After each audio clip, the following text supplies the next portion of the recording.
तो स्टूडेंट्स, आज का हमारा जो टॉपिक है वो है स्टूडेंट्स किचन गार्डनिंग। शायद आप सभी लोगों ने स्टूडेंट्स एग्रीकल्चर क्रॉप में जरूर पढ़ा हुआ होगा किचन गार्डनिंग। बोले हाँ सर, बिल्कुल पढ़ा हुआ है हमने किचन गार्डनिंग के बारे में। गृह वाटिका जिसे कहा जाता है, गृह वाटिका जिसे कहा जाता है। बोले सर पढ़ा है, बहुत ही इजी टॉपिक है सर ये तो। चलिए, तो यदि इजी टॉपिक है तो स्टूडेंट जरा कुछ इंपॉर्टेंट आप क्वेश्चन बताइएगा। गृह वाटिका के लिए स्टूडेंट्स कम से कम कितनी जगह की आवश्यकता होती है, कितने प्लेस की रिक्वायरमेंट होती है? यदि आप घर के पीछे आपने देखा होगा, नॉर्मली गांव में या शहरों में पीछे कुछ लोग क्या करते हैं, थोड़ा सा गार्डन जैसा बना लेते हैं और वहां पर अपनी डेली लाइफ के लिए जो यूज होने वाली चीजें जैसे सब्जियां लगा देते हैं, कुछ लोग धनिया लगवा देते हैं, कुछ लोग जो है वो बेलाएं वाली फसलें लगा देते हैं कुछ। बोले हाँ सर बिल्कुल, कुछ लोग नींबू लगाना पसंद करते हैं घर के पीछे। बोले यस सर, अदरक अदरक वगैरह तो लगा ही देते हैं, मार्केट से खरीद कर लेकर आते हैं, और वो जो गांठ आती है उसकी उस गांठ को हम लोग क्या करते हैं, लगा देते हैं कि भाई ठीक है, समय आने पर प्रोडक्शन बढ़ जाएगा उसका। बोले हाँ सर बिल्कुल। घरों के पीछे कुछ लोगों के आम के पेड़ भी लगे होते हैं। बोले जी बिल्कुल सर, आम के पौधे भी लगे होते हैं। चलिए, तो स्टूडेंट्स किचन गार्डनिंग यदि आपसे पेपर में यदि पूछा जाएगा तो आप क्या डेफिनेशन लिखना चाहेंगे उसकी, बताइएगा। तो सर, घर में पड़े हुए व्यर्थ स्थान पर घर की आवश्यकता के अनुसार क्या करना, खेती करना, क्या कहलाता है हमारा? तो सर हमारा ये किचन गार्डनिंग के नाम से जाना जाता है। तो बोले यस सर बिल्कुल ठीक है, क्लियर है। यदि हमसे डेफिनेशन यदि पेपर में पूछी जाए, ठीक है, तो आप इजीली तरीके से ऐसी डेफिनेशन को लिख सकते हैं कि भैया किचन गार्डनिंग किसे कहते हैं सर, घर के खाली स्थान जो पीछे की ओर होता है उसका यूज करते हैं हम लोग, तो सर उसे हम लोग किचन गार्डनिंग कहते हैं। चलिए, तो क्या लिखेंगे डेफिनेशन में? The growing of fruits and vegetables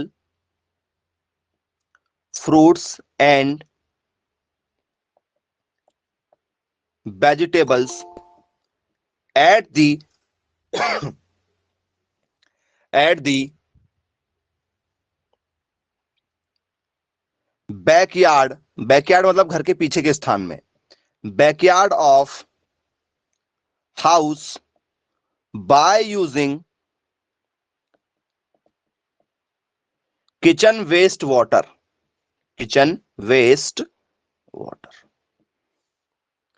क्या कहलाता है, किचन गार्डनिंग के नाम से इसे जाना जाता है। तो बोले यस सर बिल्कुल ठीक है। तो सर घर में पड़े हुए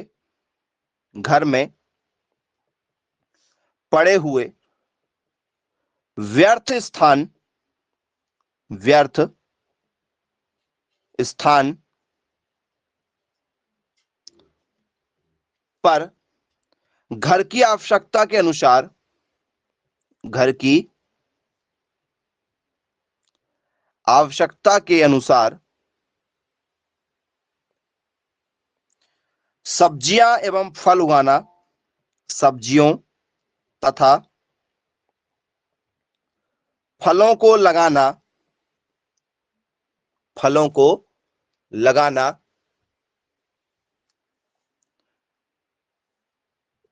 गृह वाटिका कहलाता है, गृह वाटिका कहलाता है। तो बोले यस सर बिल्कुल क्लियर है। पेपर में यदि हमसे पूछा जाएगा तो सर आसानी से हमसे ये क्वेश्चन जो है वो बन जाएगा, नोट डाउन कर लीजिए।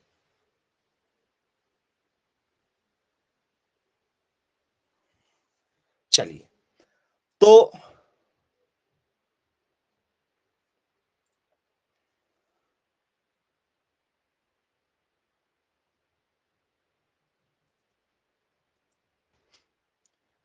अब स्टूडेंट्स इसके लिए आपसे पेपर में पूछा जाता है कि भाई स्पेस कितना चाहिए, स्पेस स्थान कितना चाहिए हमें जी।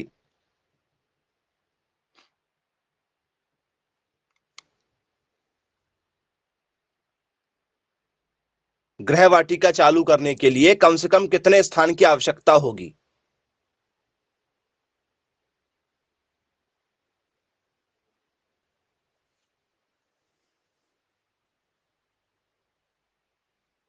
बताओ भाई, कितने स्थान की आवश्यकता पड़ेगी आपको?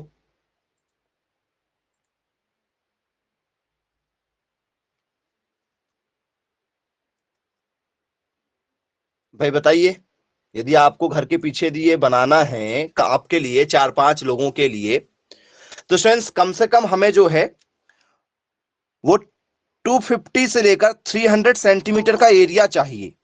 कम से कम हमें ये एरिया चाहिए। तो बोले जी सर बिल्कुल, ये एरिया हमें चाहिए। चलिए, क्लियर है। यदि आपसे पेपर में यदि पूछा जाए तो बोले सर आसानी से हमसे ऐसे क्वेश्चन जो है वो बन जाएंगे। नोट डाउन कर लीजिए। अब ये बताइए स्टूडेंट्स, किचन गार्डनिंग तो जो होती है हमारी, क्या होती है, घर के पीछे वाले स्थानों में हम लोग लगाते हैं। ठीक है, 50 वर्ग मीटर के स्थान को भी हम लोग कह सकते हैं। 50 मीटर स्क्वायर जो है, या तो ये ऑप्शन सेंटीमीटर में मिलेगा या तो आपको वो ऑप्शन जो है वो मीटर में मिल जाएगा। बोले जी सर बिल्कुल ठीक है, क्लियर है। तो यहां से स्टूडेंट्स हमसे पेपर में जो है वो क्वेश्चन पूछे जा चुके हैं किचन गार्डनिंग से। चलिए, किचन गार्डनिंग के साथ साथ में स्टूडेंट्स आपसे पेपर में पूछ लिया जाता है कि भाई बताओ मार्केट गार्डनिंग किसे कहा जाता है? मार्केट गार्डनिंग किसे कहा जाता है? ठीक है, मतलब बाजार बाटिका, बाजार बाटिका या मार्केट गार्डनिंग। जी, किसे कहा जाता है बच्चों बताइए?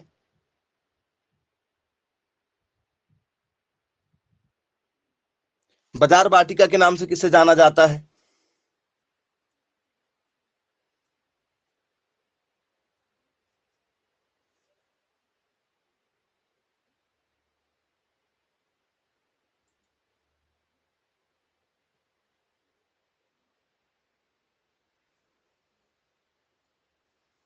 जी,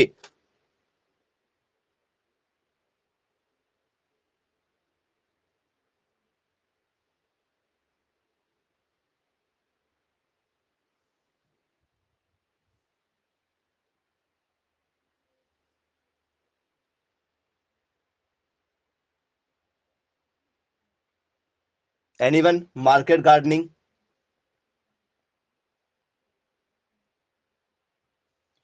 सर मार्केट गार्डनिंग का मतलब ये होता है कि भाई मार्केट के स्थान, जैसे मान के चलो आपको पता है, जैसे आपको पता है कि भाई आपके एरिया में जो है वो क्या है, सब्जी मंडी है, मार्केट है, किसका है, प्याज का है। आपके एरिया में जो है वो इंडिया का सबसे लार्जेस्ट जो है वो ऑनियन, ठीक है, का क्या है, मार्केट है। तो क्या स्टूडेंट्स आप आलू की फसल लगाएंगे उस एरिया में? या आपको पता है कि भाई सबसे बड़ी हमारे पास में जो सर शुगर फैक्ट्री है हमारे एरिया में, तो क्या स्टूडेंट्स आप जो है वो उस एरिया में धान की फसल लगाएंगे? बोले सर नहीं। यदि हमारे एरिया में हमें पता चला कि भैया यहाँ पर चिप्स फैक्ट्री है, तो बोले सर हम आलू की खेती करेंगे ज्यादा से ज्यादा। यदि सर शुगर यदि कहीं बन रही, शुगर फैक्ट्री यदि है, तो सर हम गन्ने की खेती करेंगे। यदि बहुत बड़ी धान की फैक्ट्री है तो सर हम धान के लिए क्या करेंगे, धान की लगाना चालू कर देंगे।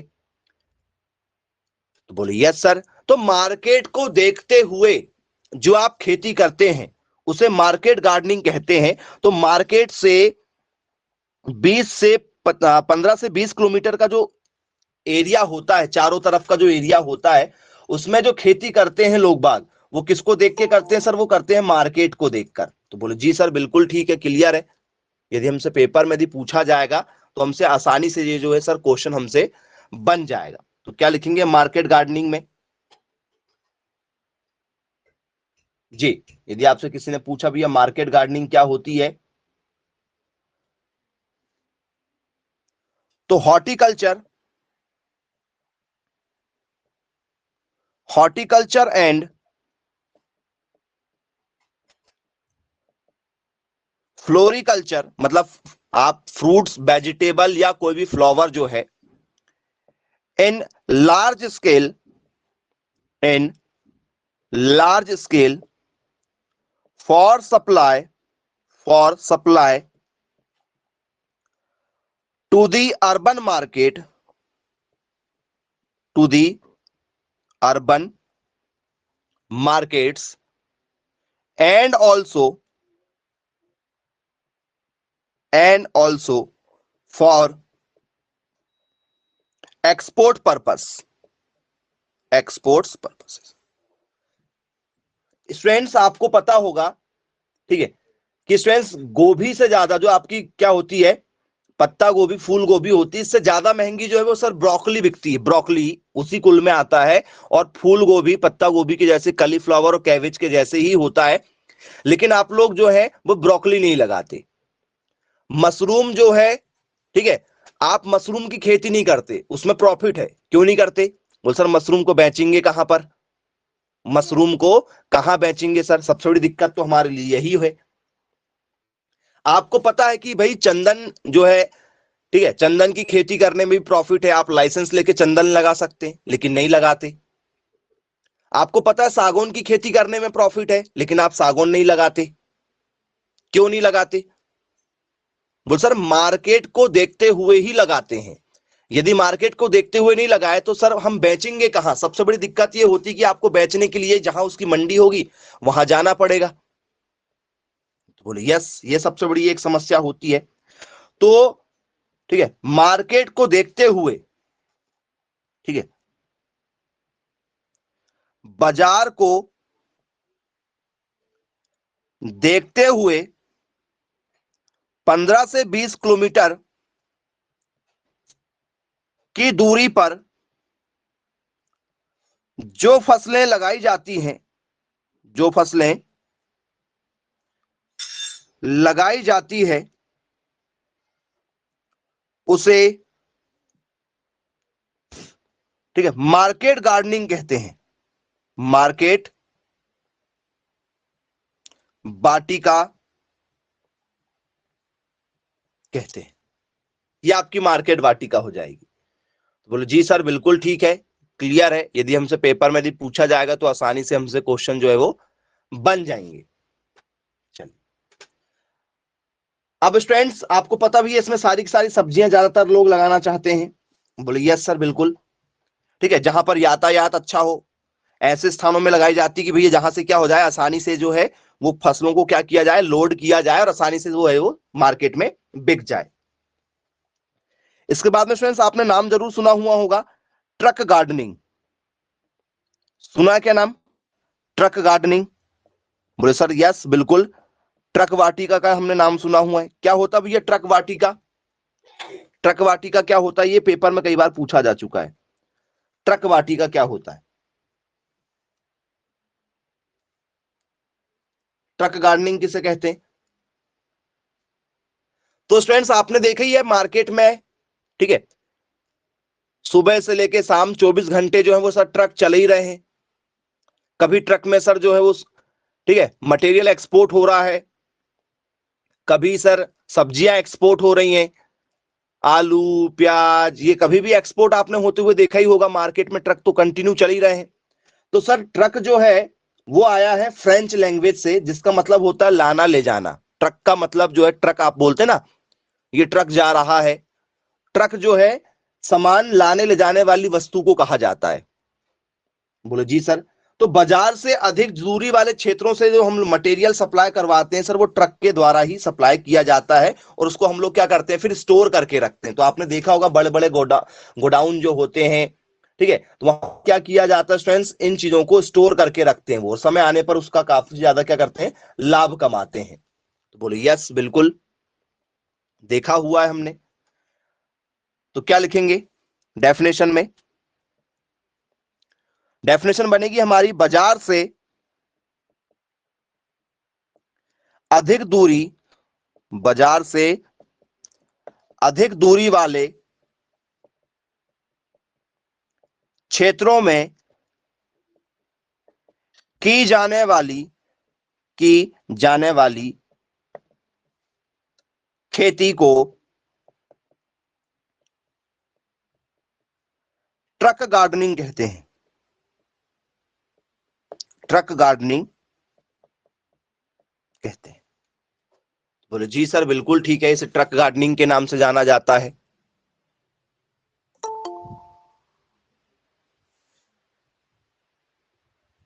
चलिए, तो आसानी से आपको ट्रक गार्डनिंग जो है वो समझ में आ गया होगा कि ट्रक गार्डनिंग क्या होता है। तो sir growing special vegetable and crops, ठीक है, larger quantities for distance market, ठीक है। तो डिस्टेंस मार्केट जो होता है, लंबी दूरी जो होती है, ठीक है। और फ्रेंड्स फिर भी हम क्या करते हैं, सब्जियां उगाते हैं और ट्रकों के माध्यम से उस स्थान पर क्या करते हैं, लाते ले जाते हैं, तो वही हमारी क्या हो जाती है, ट्रक गार्डनिंग हो जाती है। क्या लिखेंगे,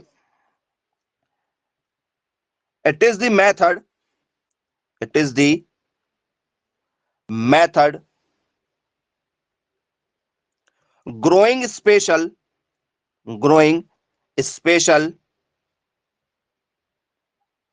vegetable crops, vegetable crops in relatively, in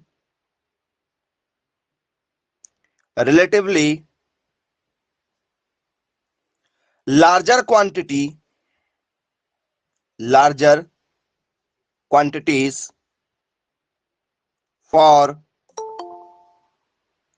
distance market, distance market। बोले यस सर बिल्कुल ठीक है, क्लियर है, बनेगा सर। यदि हमसे पेपर में यदि पूछा जाएगा तो आसानी से बोले हमसे ये क्वेश्चन जो है वो आसानी से बन भी जाएगा। चलिए नोट डाउन कर लीजिए। चलिए, तो ये हमारी ट्रक गार्डनिंग हो गई, इसे हम लोग क्या कहते हैं, ट्रक गार्डनिंग के नाम से जानते हैं। चलिए क्लियर है, डेफिनेशन याद रखिएगा, पेपर में पूछा जा चुका है। इसके बाद में स्टूडेंट्स आपने शायद पढ़ा हुआ होगा फ्लोटिंग गार्डनिंग। क्या पढ़ा है आप लोगों ने, फ्लोटिंग गार्डनिंग जरूर पढ़ा हुआ है। बोले यस सर बिल्कुल पढ़ा है। क्या इसको क्या बोलते हैं, तैरता हुआ बाग, तैरता हुआ बाग कहा जाता है। मतलब पानी में खेती, यदि आप कहां चले जाएं, ठीक है, असम, मिजोरम, नागालैंड, मेघालय, मणिपुर, इम्फॉल, आपके जो सेवन सिस्टर वाला जो एरिया है, ठीक है, वहां पर यदि आप चले जाएं तो स्टूडेंट्स आप लोगों ने देखा होगा वो लोग किसमें खेती करते हैं, सर वो नदी, तालाबों, ठीक है, इनमें ही खेती करते हैं। तो बोले जी सर बिल्कुल। तो ऐसी जो खेती करते हैं स्टूडेंट्स, इसे क्या कहा जाता है सर, इसको हम लोग फ्लोटिंग गार्डन कहते हैं। जैसे जम्मू कश्मीर की जो झीलें हैं, ठीक है, जम्मू कश्मीर, श्रीनगर, झील बहुत है वहां पर, बहुत सारी लेक है। बोले यस बिल्कुल, बहुत सारी वहां पर झीलें हैं, झीलों का शहर है श्रीनगर। तो श्रीनगर में स्टूडेंट्स क्या करते हैं, जब बर्फबारी बहुत ज्यादा हो जाती है और कोई भी फसल उगाना बहुत ही इम्पॉसिबल हो जाता है, तो स्टूडेंट्स वो क्या करते हैं, वो तैरते हुए सब्जियां उगाते हैं, तैरती हुई सब्जियां उगाते हैं वो लोग। क्योंकि जब बर्फबारी होती तो भाई फसल नहीं उगा सकते, पानी ज्यादा मात्रा में हो जाता है, ठीक है, तो भी नहीं उगा सकते। तो क्या करते हैं वो लोग, जैसे आपने सिंघाड़ा देखा है ना, पानी के अंदर होता सिंघाड़ा, सबने खाया होगा, सीजनेबल फल है आपका सिंघाड़ा।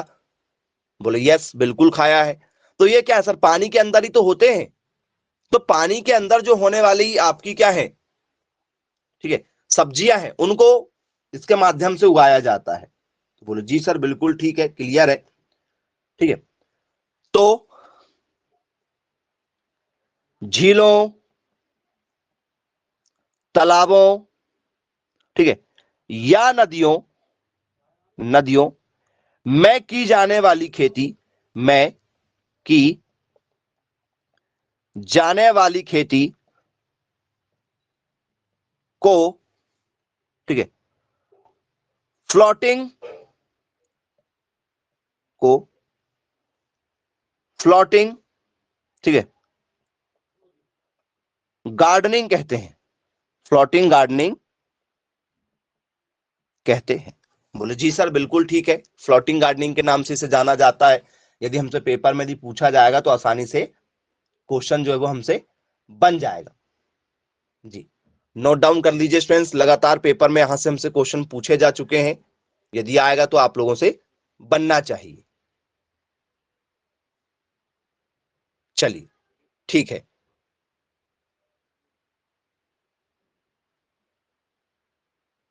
नोट डाउन कर लीजिए। इसके बाद में स्टूडेंट्स आपने पढ़ा हुआ होगा फोर्स गार्डनिंग। आपने क्या पढ़ा हुआ होगा स्टूडेंट्स? फोर्स गार्डनिंग पढ़ा हुआ होगा। क्या होता है स्टूडेंट्स फोर्स गार्डनिंग? ये तो झीलों में की जाने वाली खेती है। इसमें आपने एक और पढ़ा हुआ होगा, ठीक है, इसको जरा इंग्लिश में भी लिख लेते हैं एक बार, ठीक है, कि भैया फ्लोटिंग गार्डनिंग क्या होती है। ठीक है, बहुत से स्थानों में फ्लोटिंग गार्डनिंग का चलन है, जहां पर क्या होती है, बारिश ज्यादा होती है। ठीक है, तो सर नावों वगैरह में खेती करते हुए आपने देखा होगा, शिकारा कहते हैं वो लोग जब नाव चलाते हैं, शिकारा। कभी यदि आप जम्मू कश्मीर का घूमने जाएं तो वो आपको क्या करते हैं, बोट वगैरह में बिठालते हैं और घुमाते हैं। बोले यस बिल्कुल। तो क्या लिखेंगे इसमें? In this type of gardening, in this type of gardening the vegetable, the vegetables are grown in water on a floating base like boat।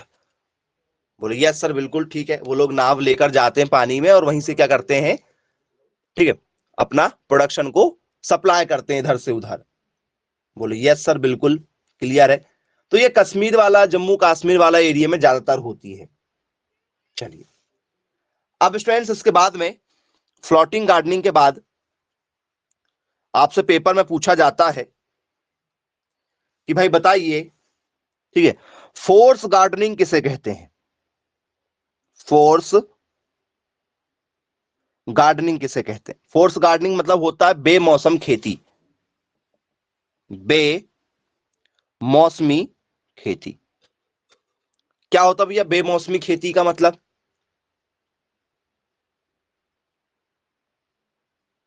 जी, यदि आपसे किसी ने पूछा कि भैया बेमौसमी खेती क्या होती है तो क्या लिखेंगे आप इसमें?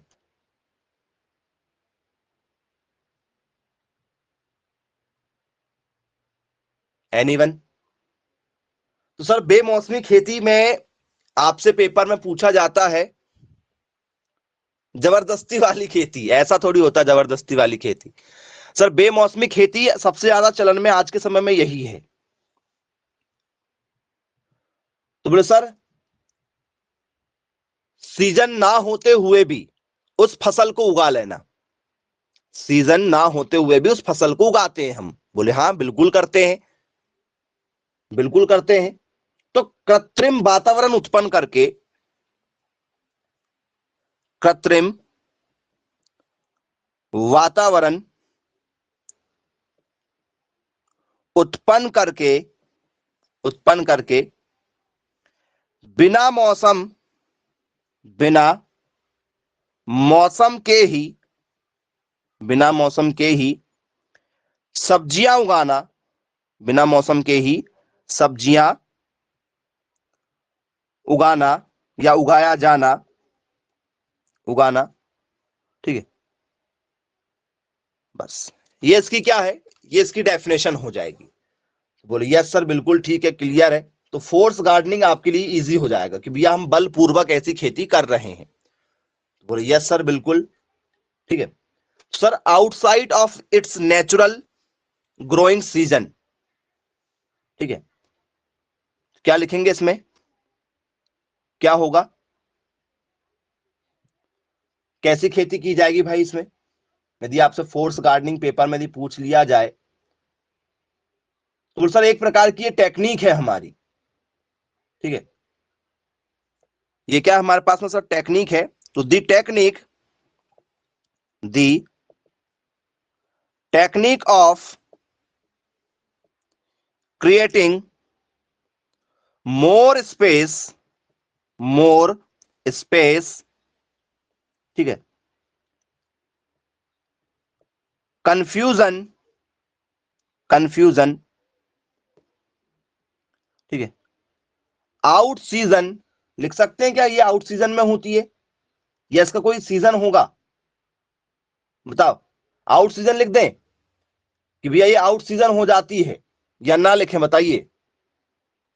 तो सर ये आउट सीजन होती है, आउट सीजन में ही होती, बोले यस बिल्कुल आउट सीजन में ही होती है। तो क्या इसकी डेफिनेशन होगी हमारी,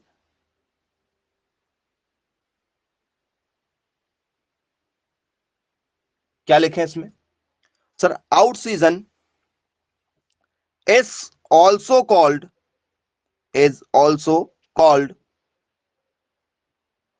force gardening, also called force gardening। बोले यस सर बिल्कुल क्लियर है, बन जाएगा हमसे पेपर में यदि पूछा जाएगा तो। नोट डाउन कर लीजिए स्टूडेंट्स।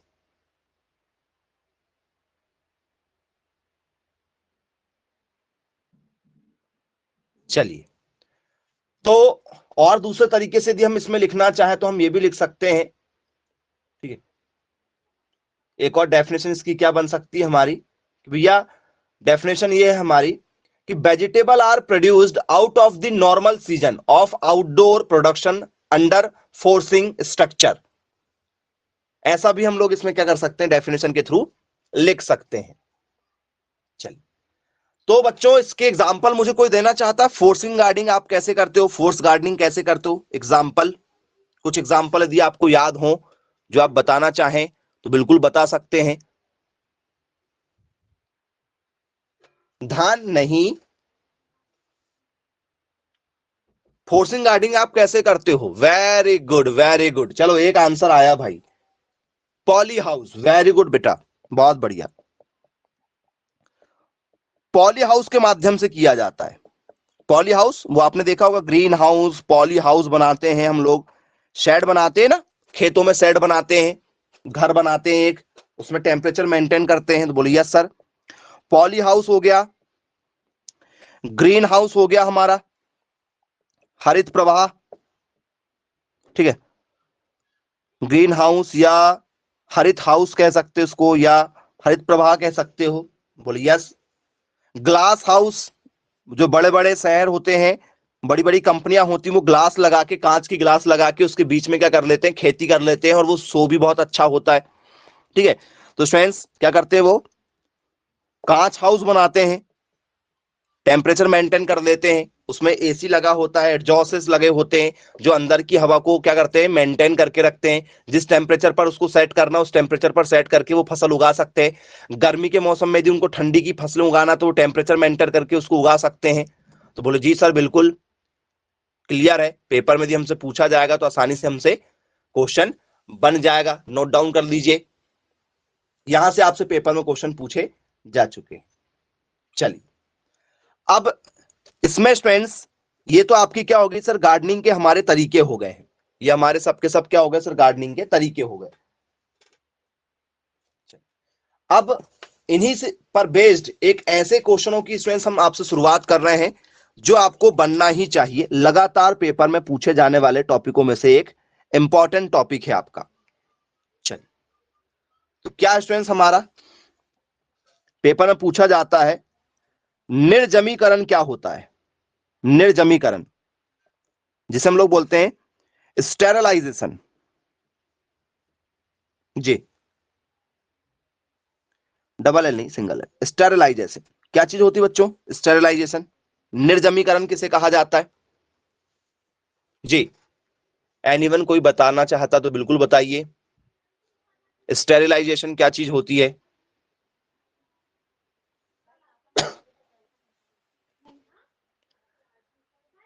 चलिए, क्या करते हैं भाई स्टेरिलाइजेशन में, कौन सी प्रोसेस है स्टेरिलाइजेशन, बताइए, नहीं मालूम। स्टेरिलाइजेशन बहुत ही बढ़िया प्रोसेस है, बहुत ज्यादा यूज की जाती है। सर ये प्रोसेस तो हमने पढ़ा हुआ है, स्टेरिलाइजेशन वाली प्रोसेस किसमें, एनिमल हस्बेंड्री में भी पढ़ा हुआ है। एनिमल हस्बेंड, आपका क्रॉप में इसको निर्जमीकरण कहते हैं। और इसी को, ठीक है, एनिमल में क्या कहा जाता है सर, इसको कहा जाता है बंधियाकरण। जब बैलों को नापुंसक बनाया जाता है, जब सांड को नापुंसक बनाया जाता है तब वो बैल बनता है। बोले यस सर, नसबंदी कर दी जाती है उसकी, ठीक है, सांड की नसबंदी कर दी जाती तो वो बैल बन जाता है। बैल और सांड में क्या अंतर है कि भैया जो सांड होते हैं वो बच्चे को जन्म दे सकते हैं उनके माध्यम से, लेकिन बैल जो होता है वो सर, बैल जो है वो बच्चों को जन्म नहीं देता। बोले यस सर, बिल्कुल। तो ये आपका दो तरीके से पेपर में पूछा जाता है। एक तो मैंने आपको बता ही दिया कि भैया स्टेरिलाइजेशन का जो मतलब होता है ये बंधियाकरण होता है, ठीक है। लेकिन हम बात कर रहे हैं यहां पर क्रॉप की, ठीक है, तो क्रॉप में इसका क्या मतलब होता है। तो स्टूडेंट्स, आप लोगों ने देखा होगा जब भी आप मार्केट से फल और सब्जियां लेकर आते हैं, तो कोविड के समय में सभी लोगों की एक आदत हो गई थी कि सर हम फल और सब्जियां जितनी भी मार्केट से लेकर आते थे या हम लोग बाहर से भी आते थे, तो सबसे पहले हम क्या करते थे, बाहर वॉशरूम में जाते थे, फल सब्जियां जो भी हमने लेकर आए हैं, कपड़े लेकर आए उनको सबको धुलते थे। धुलते थे वो भी गर्म पानी में, ठंडे पानी में नहीं, गर्म पानी में धुलते थे। बोले यस सर, बिल्कुल ठीक है। तो स्टूडेंट्स क्या है, यदि आपको फल एवं सब्जियों से उनके बैक्टीरिया हटाना, तो 100 डिग्री सेल्सियस टेम्परेचर पर यदि आप 100 डिग्री सेल्सियस टेम्परेचर पर यदि आप किसी चीज को क्या कर दें, थोड़ी देर के लिए उसमें रख दें, उस पानी से धुल दें, तो क्या हो जाएगा, सूक्ष्म जीव जो है वो खत्म करने के लिए फल एवं सब्जियों को 100 डिग्री सेल्सियस या उससे ज्यादा टेम्परेचर पर क्या कर देते हैं, कुछ समय के लिए रख देते हैं, जिससे उनके क्या हो जाते हैं, बैक्टीरिया जो है वो खत्म हो जाते हैं। बोले यस सर, बिल्कुल ठीक है। तो बैक्टीरिया को मारने के लिए, सूक्ष्म जीवों को मारने के लिए, सूक्ष्म जीवों को, ठीक है, नष्ट करने के लिए, सूक्ष्म जीवों को नष्ट करने के लिए 100 डिग्री सेल्सियस तापमान पर, ठीक है, पर फल एवं सब्जियों को गर्म करते हैं। फल एवं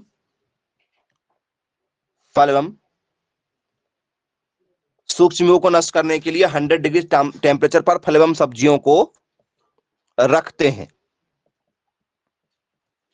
बोलो यस सर, बिल्कुल ठीक है, क्लियर है। यदि हमसे पेपर में यदि पूछ लिया जाए तो ये डेफिनेशन जो है आप लोगों की, ठीक है, माइक्रोबायोलॉजी में अलग होगी, फार्मेसी में अलग होगी, प्रोसेसिंग प्रोसेस में अलग होगी, ठीक है। तीन चार तरीके से आपसे पेपर में पूछा जाता है ये, ठीक है। तो हमें क्या करना है, इसको किस तरीके से समझना है सर, इसे हमें समझना है eliminated all forms of microbial life, ठीक है, बैक्टीरिया को हेल्थ केयर फैसिलिटी में इसको हम लोग क्या करते हैं, यूज करते हैं। बोले जी सर, बिल्कुल ठीक है, बन जाएगा हमसे। तो क्या लिखेंगे, the complete the complete destruction the complete destruction of all viable organism in or on object being sterilized। बोले जी सर, बिल्कुल क्लियर है, बनेगा यदि हमसे पेपर में यदि पूछा जाएगा तो। चलिए, ये क्लियर हो गया आप लोगों को, स्टेरिलाइजेशन, निर्जमीकरण यदि आया तो बन जाएगा।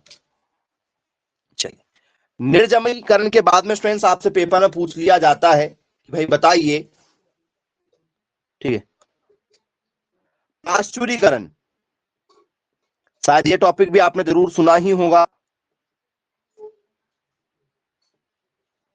पाश्चुराइजेशन है ना, पाश्चुराइजेशन क्या होता भैया,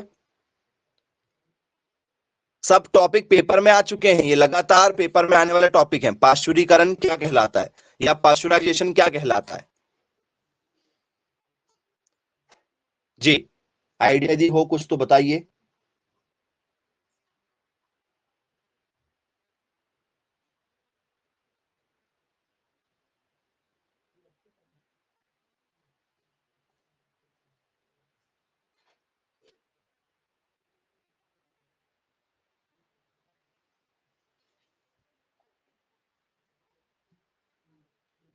जी। तो स्टूडेंट्स, आप लोगों ने कई बार सुना होगा कि भैया फल एवं सब्जियों को ना ज्यादा गर्म पानी में नहीं धुलना चाहिए। बोले क्यों नहीं धुलना चाहिए? बोले जब ज्यादा गर्म पानी में यदि आप धुल लोगे तो उसके सारे जो पोषक तत्व हैं वो क्या हो जाते हैं, खत्म हो जाते हैं। आपने देखा होगा दूध को भी गर्म किया जाता है, दूध को भी क्या किया जाता है, गर्म किया जाता है। बोले यस सर, दूध में भी ये पास्चराइजेशन प्रोसेस की जाती है, सबसे पहले आपने वहीं पढ़ा होगा। बोले हाँ सर बिल्कुल, दूध में पढ़ा हुआ है।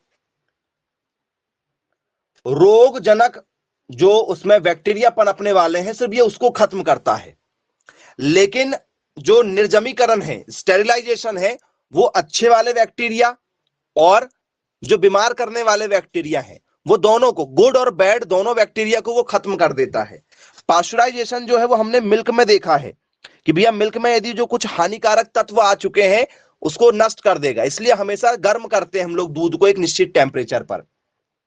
बोले यस सर, इसको भी स्टूडेंट्स फल और सब्जियों को 100 डिग्री सेल्सियस पर ही गर्म किया जाता है, लेकिन इसमें सिर्फ किसको मारा जाता है, इसमें सिर्फ मारा जाता है हमारे वैड बैक्टीरिया को मारा जाता है, हानिकारक बैक्टीरिया को मारा जाता है। सिर्फ हानिकारक जो भी बैक्टीरिया होंगे केवल उसको मारा जाता है।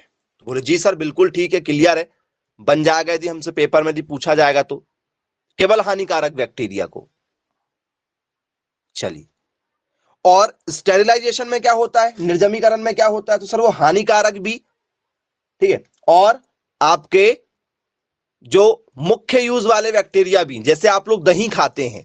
बोले यस सर, हम लोग सभी लोग कर्ड खाते हैं, दही खाना सब लोग पसंद करते हैं, गर्मियों में तो अक्सर खाते ही खाते हैं, पूजा पाठ में भी उसका यूज होता है।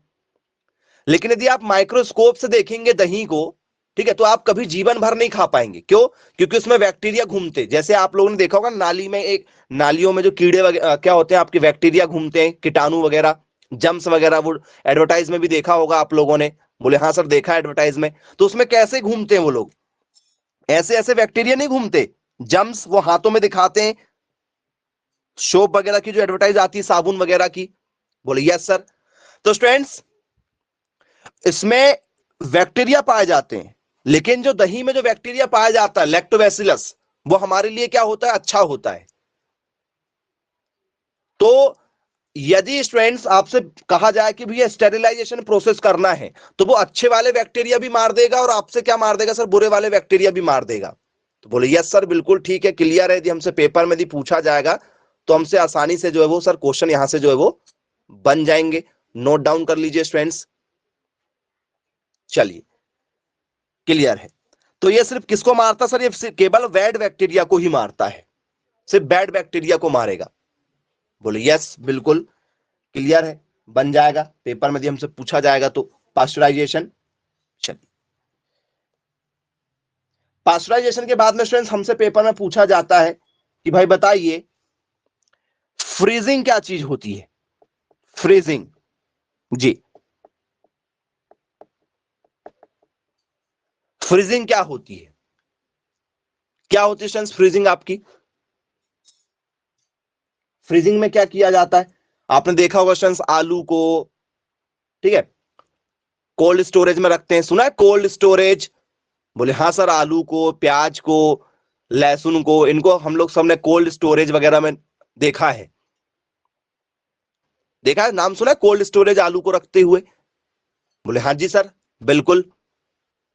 तो स्टूडेंट्स, लंबे समय तक यदि आपको किसी चीज को भंडारण करके रखना है तो उसका टेम्परेचर गिरा दो, उसका क्या कर दो, टेम्परेचर गिरा दो। तो टेम्परेचर गिराने से भी स्टूडेंट्स वो चीज क्या हो जाती है आपकी, ठीक है, लंबे समय तक काम करती है। या तो टेम्परेचर में देखो, जैसे या तो दूध को आप फ्रिज में रख दो तो सर दूध खराब नहीं होगा, या तो दूध को आप उबाल के रख लो, मतलब या तो गर्म करना या तो ठंडा करना, मतलब किसी भी चीज को अपने मुख्य टेम्परेचर से गिरा देना या तो उठा देना।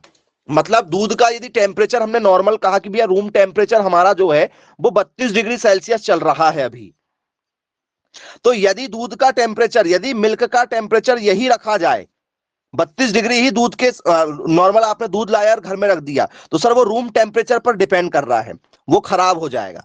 क्या हो जाएगा सर, वो खराब हो जाएगा। तो किसी भी चीज का टेम्परेचर जो है वो क्या करना है, या तो किसी भी चीज का टेम्परेचर को आप डिक्रीज कर दो या तो कम कर दो, या तो किसी भी टेम्परेचर को क्या कर दो आप इंक्रीज कर दो, ज्यादा कर दो। यदि आपने किसी भी वस्तु के टेम्परेचर में कमी या वृद्धि कर दी है तो वो चीज खराब नहीं होती है, याद रखिएगा। तो बोले यस सर बिल्कुल ठीक है, क्लियर है, बन जाएगा हमें। और यदि हमें उसके पोषक तत्वों को बनाए रखना है तो सर फ्रीजिंग एक बहुत अच्छा उपाय है।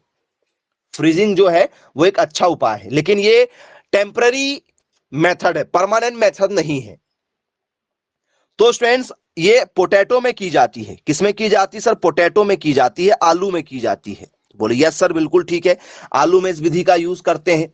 तो सर आलू को स्टोर कितने डिग्री सेल्सियस में करते हैं सर, 7.2 डिग्री सेल्सियस। देखो टेम्परेचर कितना कम कर दिया हमने, जो कोल्ड स्टोरेज का जो टेम्परेचर होता है वो 7.2 डिग्री सेल्सियस होता है, और यही यदि आपको फ़ारेनहाइट में बताना है तो 45 फ़ारेनहाइट पर हम जाएंगे।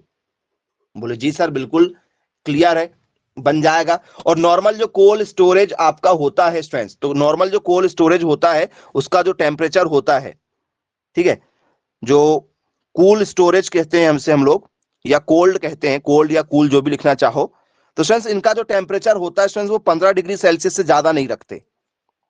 15 डिग्री सेल्सियस के आसपास में इनका क्या रखा जाता है, टेम्परेचर रखा जाता है।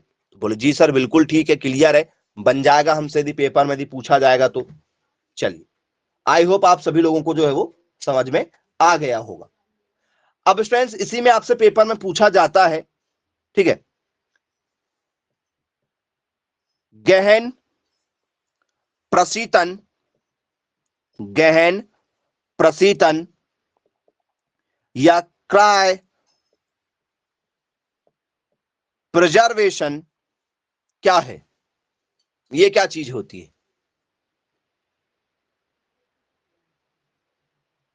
जी बताइएगा।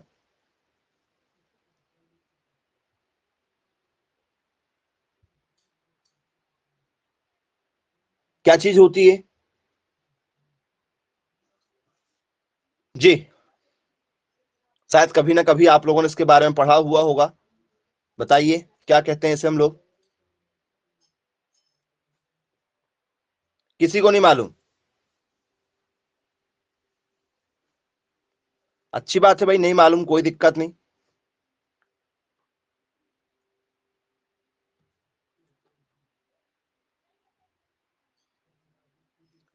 तो स्टूडेंट्स आपने कई बार देखा होगा, कई बार सुना जरूर होगा, ठीक है, कुछ लोगों को सुना होगा कहते हुए कि 24 घंटे तक ही कुछ ऑर्गन काम करते हैं। तो जैसे ऑर्गन डोनेट होते हैं ना, आपने सुना होगा, कोई आंख दान कर रहा है, तो कोई अपनी किडनी दान कर देता है, कुछ अपना हार्ट डोनेट कर देते हैं मरने के बाद में। तो उसको आप घर में नहीं रखते हैं, आप उसे क्या करते हैं, घर में नहीं रखते हैं, आप क्या करते हैं, उसको क्या करते हो, डोनेट कर देते हैं। बोले यस सर बिल्कुल। तो उसका टाइम है ना, ऐसा थोड़ी कि भाई कोई आदमी यदि आज मर गया है, ठीक है, तो उसको हम चलो भाई 2 साल बाद, 1 साल बाद, 4 महीने बाद कोई मिलेगा तो उसको दान कर देंगे, घर में रख लेंगे उसको निकाल के, एक डिब्बे में बंद करके रख देंगे, फ्रिज में रख देंगे घर में। ऐसा करते हैं क्या कि हार्ट किसी का निकाल के डॉक्टर से बोल दिए कि भैया ये हमारे घर के, ठीक है, सदस्य का हार्ट है, उन्होंने बोल दिया था कि मेरे मरने के बाद में मेरे सभी अंगों को दान कर देना, तो निकाल के फ्रिज में हमको दे दो, ठीक है, हम फ्रिज में रख लेंगे। ऐसा थोड़ी करते हैं, वो तो इमिडिएटली आपको कुछ समय में, ठीक है, एक टाइम ड्यूरेशन होता है कि भैया किसी कोशिकाओं को, अंगों को या ऊतकों को, टिश्यू को क्या करना, किसी को डोनेट कर देना। तो उसके लिए उसको क्या किया जाता है, एक टेम्परेचर में रखा जाता है। जैसे आपका क्या हो गया, जैसे डॉक्टरों ने देखा होगा, आप लोगों ने एनिमल हस्बेंड्री में भी आपने देखा होगा कि जो सीमेन होता है, जो आपका वीर्य होता है, उसे डॉक्टर ने देखा होगा, आप लोग जैसे गाय या भैंस को आप गर्भ धारण करवाने के लिए डॉक्टर को बुलाते हो, तो वो एक अपनी एक टंकी लेकर आता है, एक चैम्बर टाइप का लेकर आता है, इस टाइप का, ठीक है, देखा वो जैसे आपका क्या होता है, इस टाइप का वो एक टंकी लेकर आता है पूरा। बोले हाँ सर बिल्कुल, जैसे ऑक्सीजन सिलेंडर होता है ना, तो वो एक अपने सिलेंडर लेकर आते हैं, उसमें टेम्परेचर मेंटेन होता है। तो सीमेन का भी टेम्परेचर होता है, उसको भी मेंटेन करना है आपको। और आपके जो टिश्यू वगैरह होते हैं, आपके जो बॉडी के ऑर्गन वगैरह होते हैं सर, उसका भी टेम्परेचर होता है। बोले जी सर बिल्कुल ठीक है।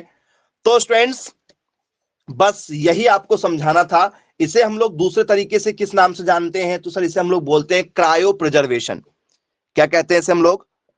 क्रायो प्रिजर्वेशन के नाम से जानते हैं, क्रायो प्रिजर्वेशन। तो ये आपकी स्पेलिंग ऐसी भी होती है, क्रायो और प्रिजर्वेशन।